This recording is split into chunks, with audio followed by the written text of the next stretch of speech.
Problem 45 asks us to draw molecules. So we don't need to worry about wedges and dashes here because there's no stereochemistry or anything indicated, of course.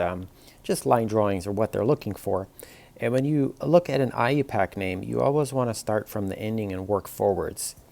So pentane is 5 carbons, so you sketch those in, okay? And just go ahead and number the carbons. Okay, 1, 2, 3, 4, 5.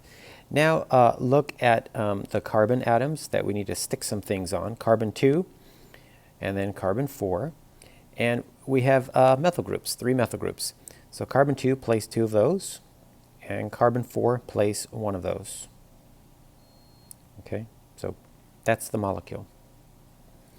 The next one is, again, you want to start backwards. So cycloheptane. It's a fun little guy to draw. You have to try to get your angles semi nice there.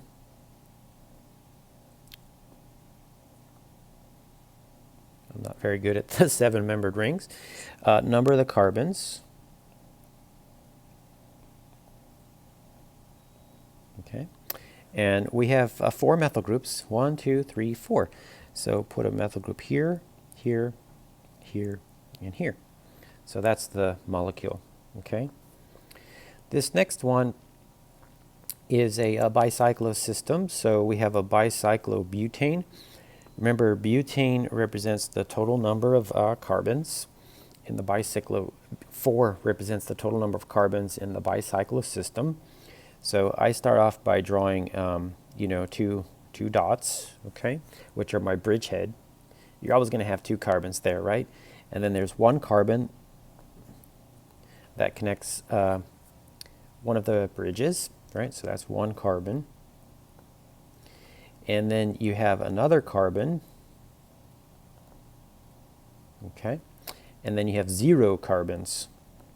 So it looks like that, kind of 2 triangles stuck together. Okay, very strange kind of geometrical kind of figure there.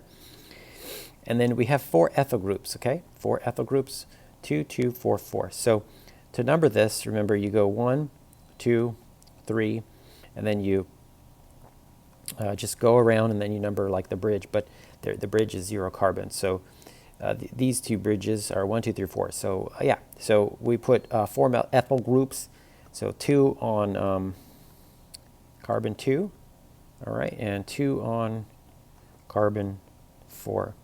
So very strange looking kind of